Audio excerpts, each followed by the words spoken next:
Okay, we are here with our first winner of our first 2-day major of the season on the Chicago Tour, Silver Lake Country Club.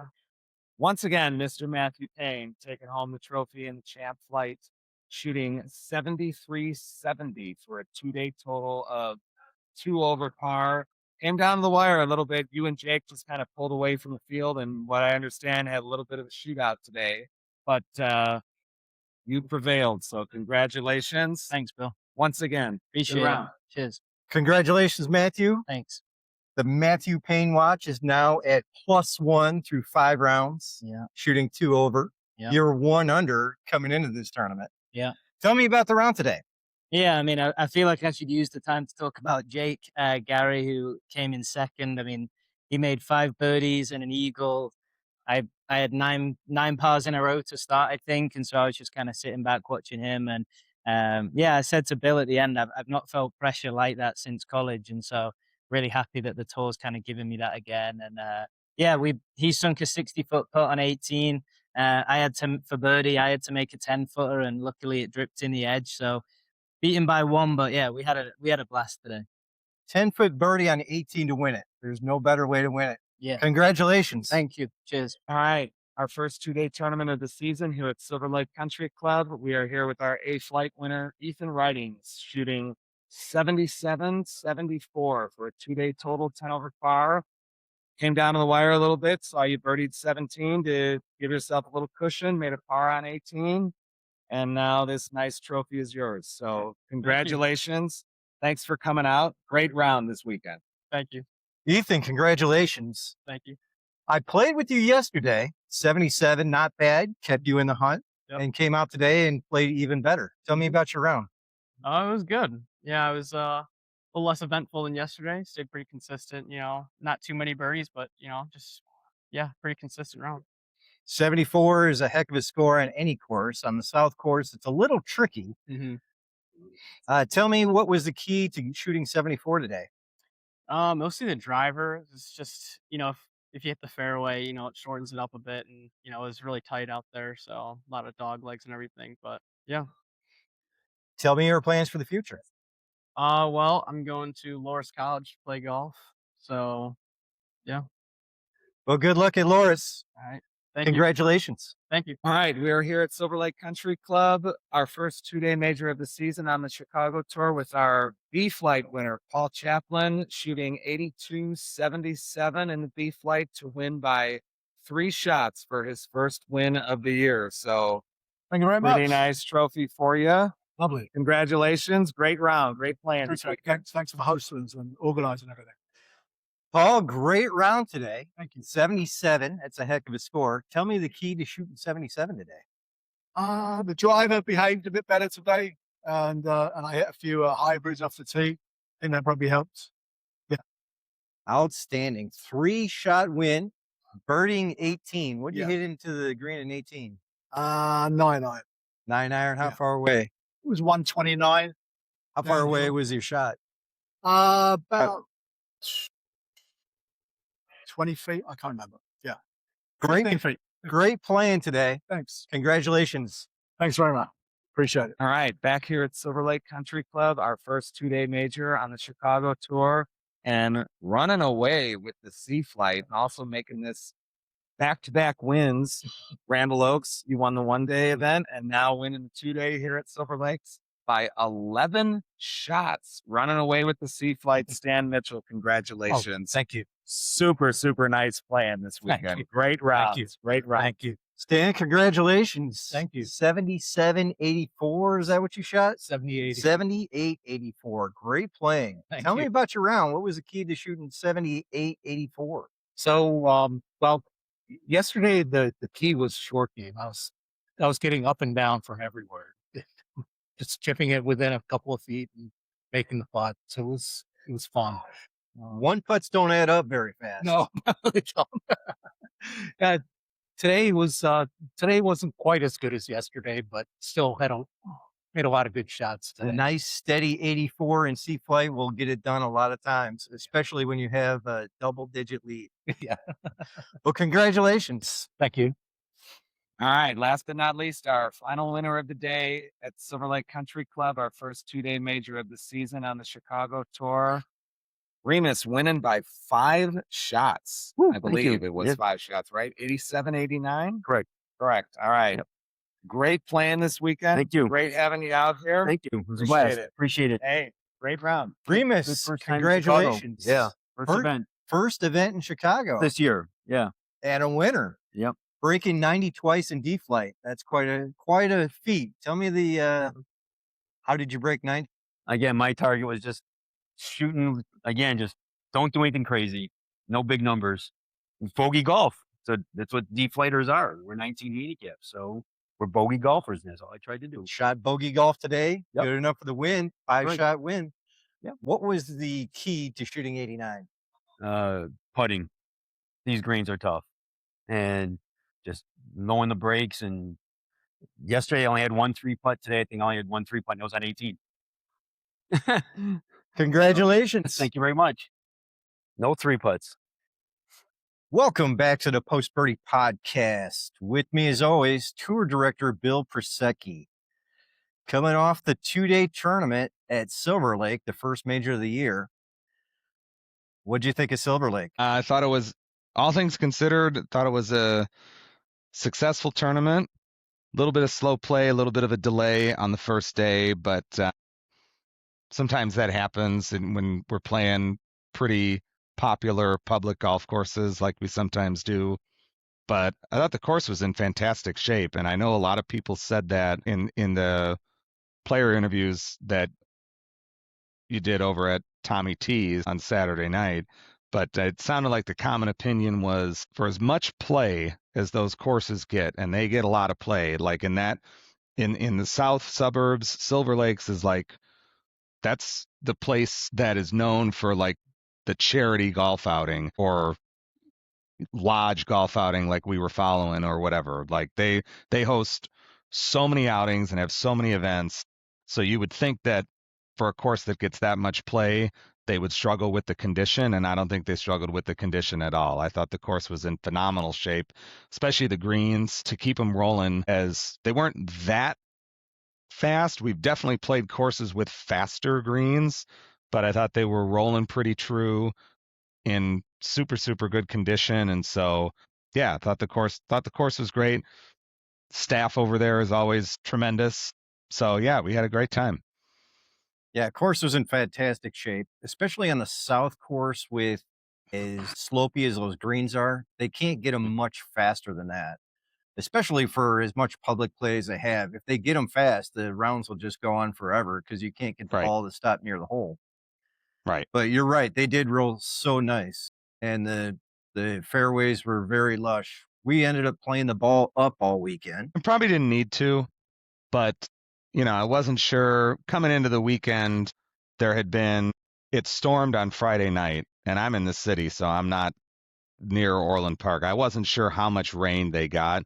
They said they got a lot of rain when I got there Saturday and was talking to them. They said they had gotten a lot of rain. And so I figured, all right, we'd made a good call then to play it up just in case. Probably didn't need to play it up on Sunday, at least at the start of the round. But in hindsight, I'm glad we did, because it turned out that the later groups, B, C, and D flight basically had to play the whole back nine in the rain. And so, playing in the rain is never that fun for a lot of people, but if we had to play it down, might have made it even tougher for those guys. So at least they got to pull it up through that back nine. So it worked out. I mean, in hindsight, could we have played it down? Sure, but it was a little bit of a tough call going into the weekend. So we just erred on the side of caution and went with up. But I know that it helped me in a couple spots, because I had a couple mud balls, or maybe not mud, but like a little spot of dirt on the ball or something like that. I had one too, even on Sunday, where I was under like an evergreen tree, which were kind of all over that golf course. And if I didn't have my scorecard length to get me just out from under it enough so I could get a club on it and chip it back to the fairway, I don't know what I would have done. I probably would have had to take an unplayable and who knows what. So it helped in spots. I'm sure I'm not the only one who was helped by it to maybe sneak out from behind a tree or something like that. But yeah, I mean, like I said, could we have played it down? Sure, but not a big deal. Same rules for everybody. So yeah. Yeah, it definitely helped out the lower flight guys towards the end of Sunday when the rains just came.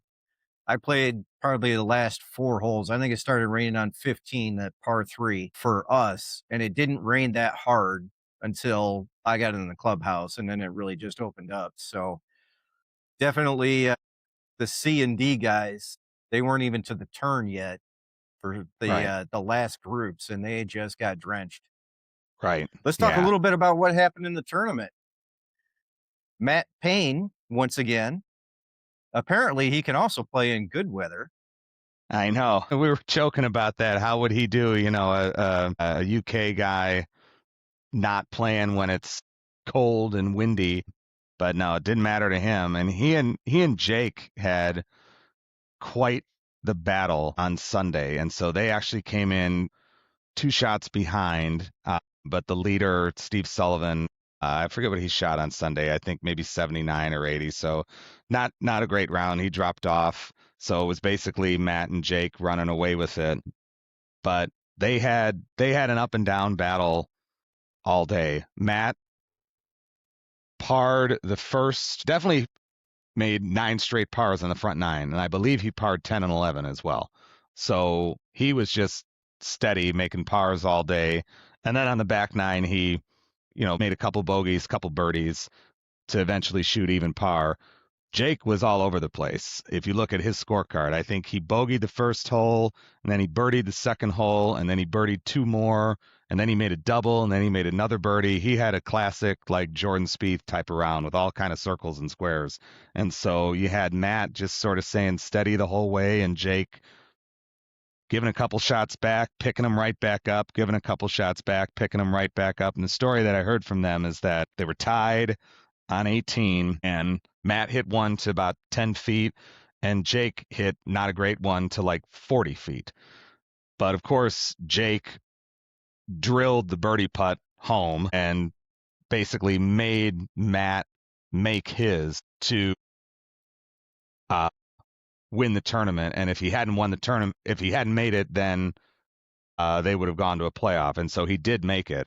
And so I was sorry I wasn't in their group to watch that, because it seemed like they had a great match, pulled away from the rest of the field, but Matt Payne taking it home again in champ flight.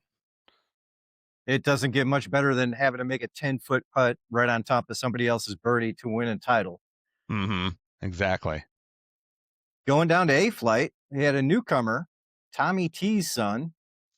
Yeah, Ethan Ridings, his first tournament of the year, shoots 77, 74. So 151 2-day total in the A flight is generally, if that doesn't win you the tournament, then it's going to get you close. And we were just talking about this before. He was actually tied for the lead on the 17th tee, made a birdie on 17, and then to take a 1-shot lead. And then it was Ryan Eckley's in second place, who's also a new member. And I believe they went par double on 18. So Ethan wound up winning by 3. But pretty much a tight battle all day long between the two of them as well. Ryan had a couple shot lead coming into the day, and then Ethan was able to shoot a 74 on Sunday and come away with the victory. But they both earned themselves promotions to champ flight. So the guy who finished third, Matt Fulcali, with a great round on Sunday, shooting 72 on Sunday to bump up to third place in the tournament, he's still your A flight points leader, because everybody else who wins an A flight seems to keep getting promoted to champ. Yeah, he didn't play that well. I think he shot 84 day 1 and was in 11th place and moved from 11th place all the way to third place, shooting 72, I think it was. Yeah, 72. And he was even lower than that. He was 2 under at one point. I think he was 2 under through 12, I believe. I think if I remember right, he played the front 9 and 1 under, and then he birdied the par 5, the 12th hole, like the 90-degree dogleg par 5. So I believe he was 2 under at that point. somewhere along the way, then he said he got in trouble, was behind a tree or something like that on one hole, and wound up making a double. But to shoot a 72, no matter what flight you're in, especially assuming that if you had to play the last 4 holes in the rain, I can't remember if he was ahead of you or behind you, but he probably also had to play the last couple holes in the rain too. So to shoot a 72 on that golf course in a tournament is pretty impressive. Yeah, he was a group ahead of me, so he probably only had the last 3 in the rain. But he was behind a tree on 16. It was raining when he was on 16, most likely. Yeah, yeah. So, I mean, yeah, he gave a couple back, but I mean that was, to me, that was the round of the day. I know. I think that was actually the second lowest round of the day. Matt Payne shot 70 in the champ flight, but I mean, I don't know. We expect Matt Payne to shoot even par. So the round of the day in my book for Sunday goes to Matt for sure with that 72. Yeah, he better watch out. He's going to get bumped up to champ flight. Seems like everybody in A flight gets bumped up. I know, right? He's where's he at? I just had this up. Well, he's got room. He's 7.6 on his handicap, but he's definitely got that game in the bag though, because the tournament that he won in February down in South Carolina, it was the same story. He was like 1 or 2 under through like 12 or 13, and then made a couple bogeys down the stretch. But I think he only shot. I think it was the same thing. I think he only shot 1 or 2 over final score in that round. So that game is in his bag someplace. He's just got to find it during the tournament rounds or for both days of a tournament. But the game is definitely in there for sure. He keeps dropping 72s. That'll knock his index down real quick. Oh, yeah. Going to B flight, Paul comes out and shoots 82.77 to win B flight. Yeah, and he was a couple shots behind. He was still in the last group on Sunday, or last group for B flight, but I believe he was 4 shots behind coming into the day. Because the first round leader was Nabil, who had shot 78, and Paul shot 82. Yeah. So, but firing a 77 on Sunday, winds up winning by 3, and yeah, he's your new points race leader, and he's a grinder too. He's a guy who loves to practice. I was actually talking with Paul knows Maddie from Cash and Maddie. They're both regular players at Mount Prospect Golf Club, and so they see each other there a lot. I think they've played a couple rounds together, all that. And I was talking to Maddie the other day, and he was saying that Paul is out there all the time. He's on the range, he's chipping and putting, and he's there like almost every day, just putting in the work, and paid off for him this weekend. I am definitely one that likes to grind a lot too. However, I need to grind just so I can shoot 80. I'm not shooting 72. If I don't grind to shoot 80, I go out to Grand Haven and shoot 89.92. So yeah, so I definitely envy the people who can throw up the good rounds without practicing, because I'm the same way. If I don't put in the practice, for the couple days before the tournament, at least, if not a week, then you're not going to see a good score from me. But I'm glad it worked out for Paul. I don't think it's been a minute since he won. I don't think he won one last year on tour. He had a lot of good finishes. I remember handing him a lot of gift cards for like second and third place. I don't think he got a win last year though. So it's been a minute since he's got a win. So good for him to get it in the first major and take the lead. It's always great to see people who work hard at it get some success out of it. Yeah. Going down to C flight, Stan just ran away with it both days. Yeah. Shooting 78 the first day. And that was actually so I don't know if we've talked about this on the podcast before, but the scoring out of flight rules, which basically means, if you shoot a score that's more than 3 strokes lower in terms of handicap differential than the range of your flight, then it goes to committee to review. So his 78 actually went to committee to review. And obviously they vetted it because he's a regular on tour. He's played 20 something tournament rounds with us over the past couple years. It's not like he's not a new player who's coming out and throwing up a low score in the wrong flight, right?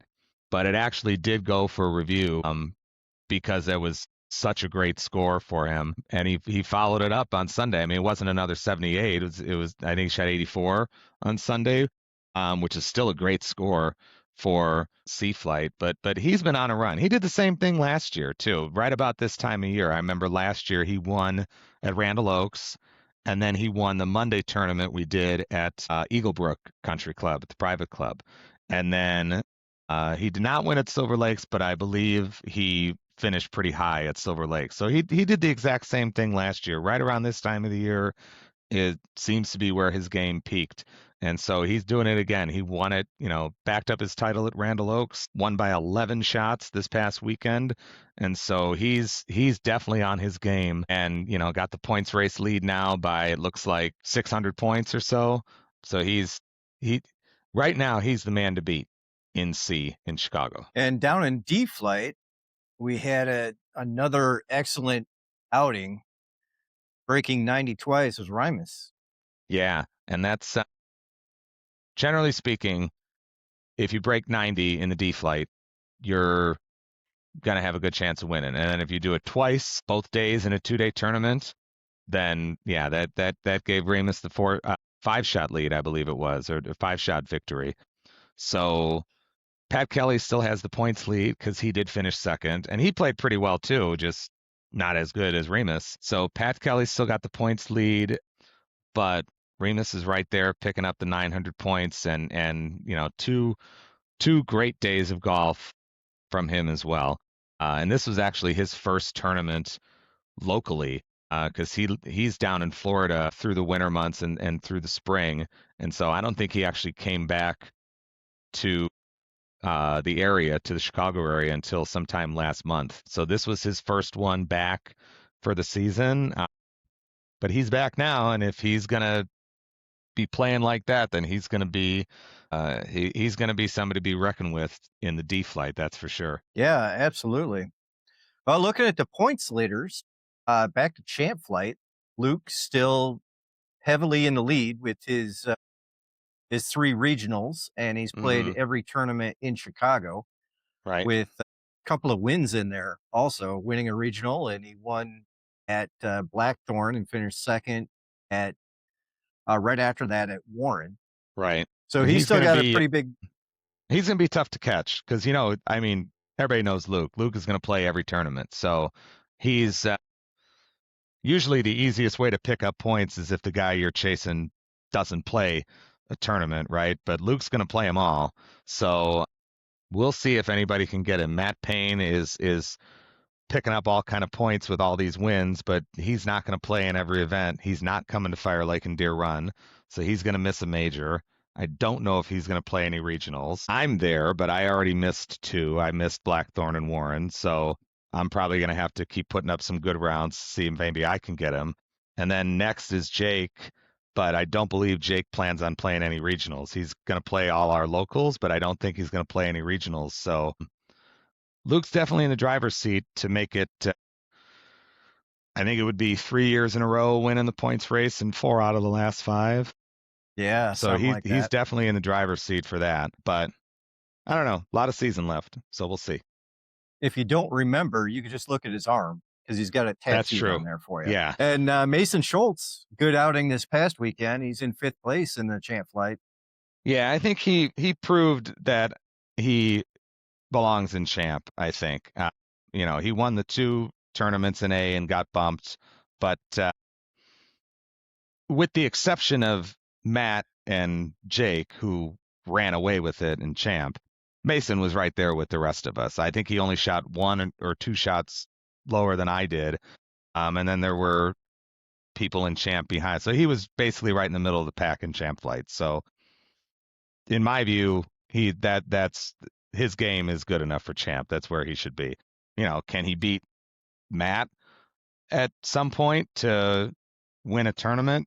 I'm not sure, but Matt's pretty tough to beat. So he's that's a tall task for all of us. Yeah, Matt's played 4 tournaments. He has 3 wins. So Yeah. Yeah. And I mean, I beat him at Thunderhawk, but I'll tell you that that round I played at Thunderhawk was probably one of the best, not just competitive or especially a competitive round. That was probably one of the best rounds I've played, period, in a few years. Like I didn't hit too many shots at all that I missed, and I made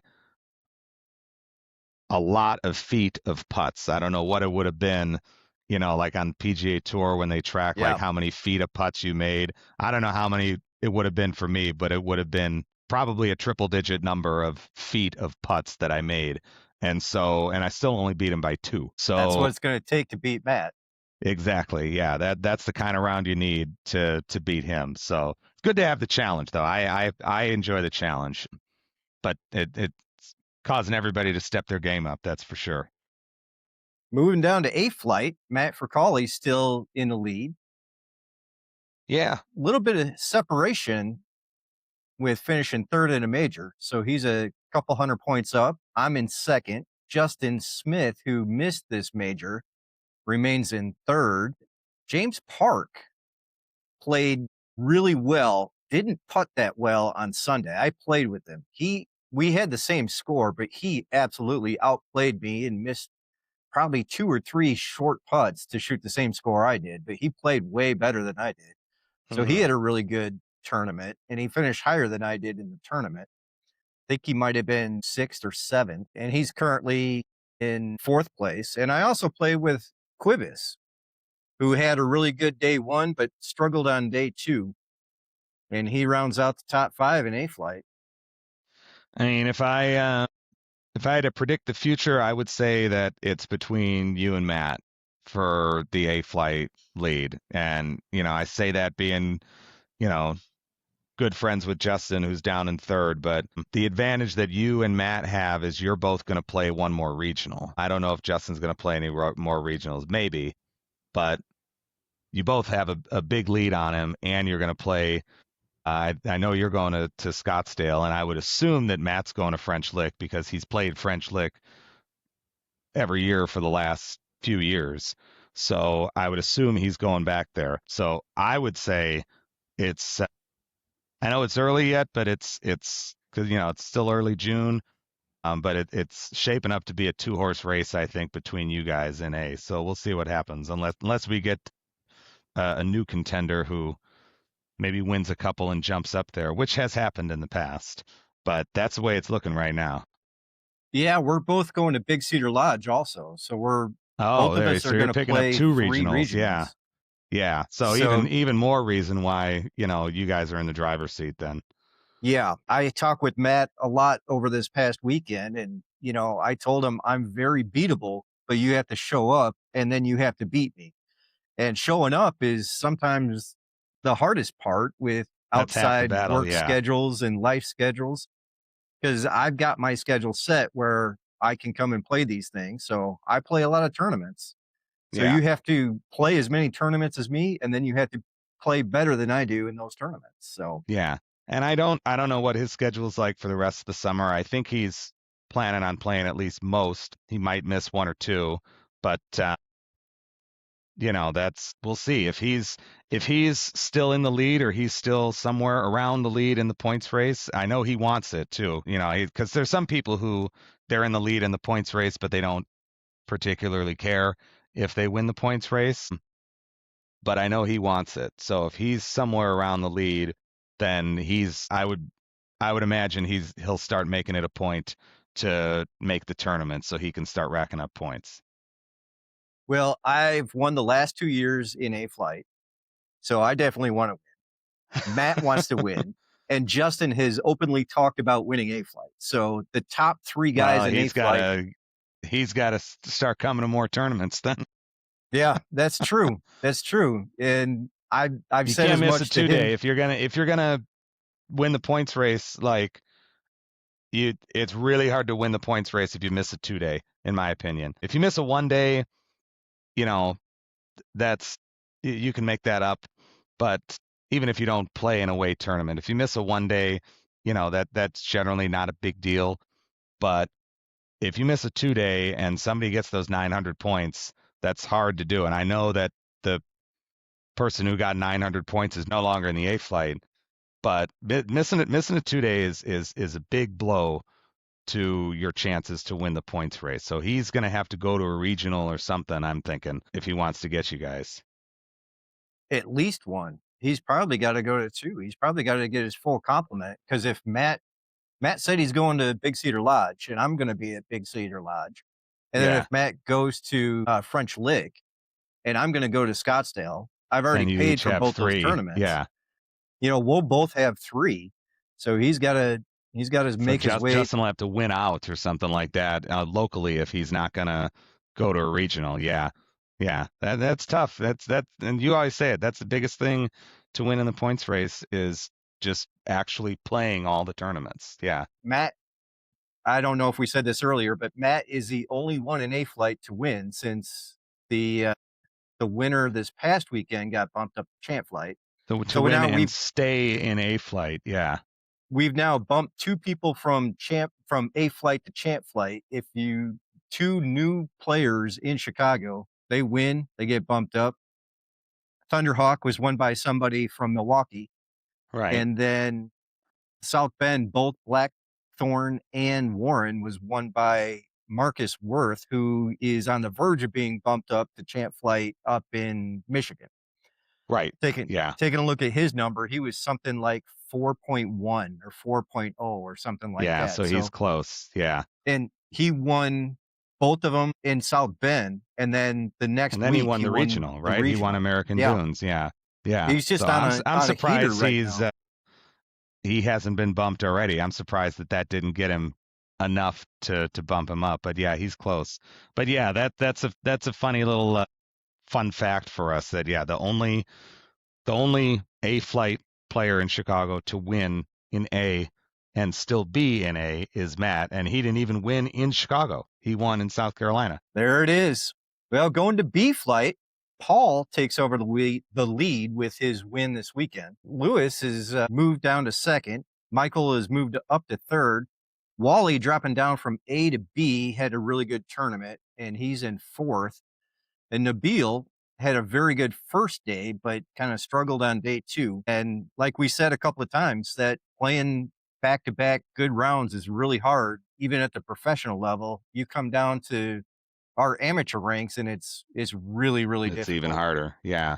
Yeah. And we had early in the season, the points leader was Brandon Perillo, who's new, but he's missed the last couple tournaments. And so, like we said, the more you play, better chance you get. And those top 4 names there with Chaplin, Lewis, Mike Prep, and Wally, you can count on them being there at almost every tournament. It's a rarity for those 4 guys. It's a rarity if they don't play one of our tournaments. And so that's why they're there at the top of the list.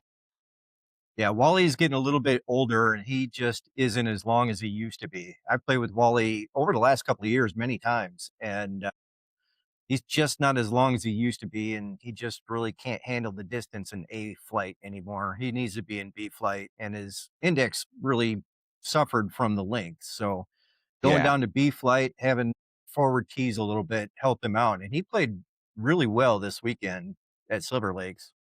Yeah, he was up there, I think, but I know he didn't finish in the money in B, but he was there someplace. So I agree that's the right spot for him. I played with him earlier this year at Blackthorn, and it was just too many times where he was hitting 3-wood into par 4s. Yeah, it's no good. Yeah. And I even try to I've been trying to shorten the distances a little bit this year, but yeah, if you're hitting woods into par 4s, it's like you got to go down a flight. So dropping down to C flight, Stan Mitchell takes over the lead with his win. He's got 2 wins on the season. Anthony moved up to second place, and he played pretty well this weekend. Chris Bilba is in third. Drew's in fourth, and Ed, who didn't make the tournament this weekend, is dropping down to 5th place. Yeah, and this is one of those where Stan's got a 600-point lead, but this is one of those where if he misses a tournament, and I don't know if he will, but if he does miss a tournament, he's kind of letting everybody back in it then, right? Because even dropping down to sixth place with Jimmy Barassa, a new member with 1,000 points, there's only 200 points, 215 points between second place and sixth place. So if, say, Stan misses one and one of those guys between second and sixth were to win, then everybody's back in it then, basically. So, he's got a big lead right now and he's playing some great golf, Stan, but he's got to keep it up through the rest of the year if he wants to win. Dropping down to D flight, Pat Kelly still in the lead. He had a pretty good weekend at Silver Lakes also. I think he finished in the money, if I'm not mistaken. I think he was in second place. He did. He finished second. Yeah. Still got the lead by a couple hundred over Mike Taylor. Yeah, Mike Taylor moves up to second. Rimus, with his big tournament, moves all the way from the bottom of the list up to third place, getting his 900 points. Yusuf in fourth place and Brad holding on to fifth place. And that's there's a good chance that's it may not be in the same order, but there's a good chance that's your top 5 at the end of the year, because I'm pretty sure all of those guys, you can expect to see all of those guys at just about every tournament. And I believe they're all going to Deer Run, our next 2-day major. So if I had to bet money on it, I would say, I don't know what the order is going to be, but I would say those top 5 will be your top 5 in D at the end of the season. And so you never know, if somebody further down the list wins a 2-day, they get 900 points, they jump up there. But those 5 guys are kind of your regulars going through the rest of the season. So we'll see. It's a long season though, but we'll see what happens. Well, what do we have coming up? Coming up, we got a little bit of a break. Just kind of the way the schedule worked out with, when we were putting it together over the winter. So we actually don't have a local event until the last Saturday in June. So June 27th, we'll be back to Pine Meadow.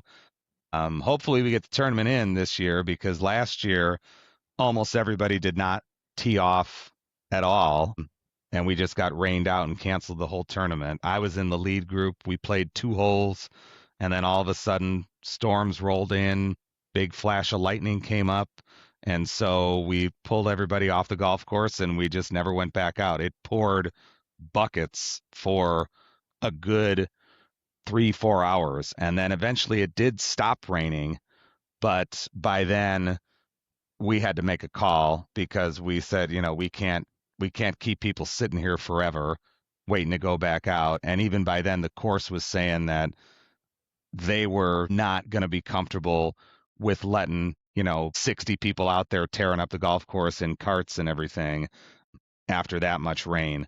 So last year we tried and then just made the decision to cancel the tournament and call it a rain out. So I'm hoping that this year we actually get to play and we get it in. And then 2 weeks after that, we've got what I'm looking at as our flagship event of the season. And that's the 2-day major at Fire Lake and Deer Run out in the Quad Cities. So that one will be, Pine Meadow will be a little warm up for everybody. One more competitive rep before we go to Deer Run 2 weeks later. Yeah, that should be our flagship tournament moving forward. Fire Lake and Deer Run. Fire Lake is one of those courses. It's a par 70 and it's a little quirky on a couple of the holes. So you kind of have to play it more than once to get comfortable with some of the shots that are required from you. And Deer Run is, we're playing a week after the PGA tournament. It's in pristine condition. Yeah, it'll be in great shape. And I would assume that, they're going to slow down the greens a little bit and they'll have cut the rough the time a week goes by. So we're not going to get like the exact tournament conditions, but it should still be in awesome shape. And I'm hoping that we still have a decent amount of the spectator stands still up. We should. I'm not sure exactly what, but we should have some spectator stands still up. So it should be a good tournament. And Fire Lake even, obviously there's not a course that's hosting a PGA tournament, but real nice property, good spot to kind of just hang out as a group out back of the clubhouse. And like you said, a good golf course, good Nicklaus design golf course. Like there's tricky spots. Like like you said, you gotta kind of know where you're going on a couple holes. So having some course knowledge helps. But yeah, should be a great tournament. Got the warm up at Pine Meadow first, and then we'll go there. And then once we get to starting with the week of Pine Meadow, actually, there's only actually 12 weeks of the season left between Pine Meadow and our tour championship at Whitetail Ridge and Mistwood in the second week of September. So in that 12-week span, though, we've got 8 tournaments. So we're talking about the points race and showing up for every event. That's where you need to be if you're trying to win the points race. And actually, within those 8 events, there's actually 2 regionals that I know a lot of people are playing. So you could almost call it 10 out of 12 because there's the Big Cedar Lodge regional that you were talking about, and then the regionals at French Lick and TPC Scottsdale Labor Day weekend. So that stretch between the end of June and mid-September that's going to be where the points race is won or lost for every flight and every tour, really. Yeah, absolutely. Season's coming fast and furious at this point. Well, that'll be a wrap for Silver Lakes. Thanks for joining me again. Yeah, absolutely. It's a great time. And the last plug that I'll say is that we should be set to run this one right back next year. I already talked to Silver Lakes, and so they've already got us penciled in same way, first weekend in June next year. And we might do the same thing, maybe not exactly the same, but we will probably do something with our same sponsor with Tommy T's Tavern as well. I don't know if we'll do the whole thing that we did with the logoed ball marker chips and the live entertainment and everything. I'm sure we'll try to think of something else to do. But most likely next year we'll do the same thing. First weekend in June, Silver Lake, first 2-day major of the season, and expect to see something from Tommy T on that one as well. So it's a nice little staple to have on the schedule going forward. Yeah, absolutely. All right, Bill, thanks for joining me. We'll see you in a couple of weeks. All right, sounds great. Thanks.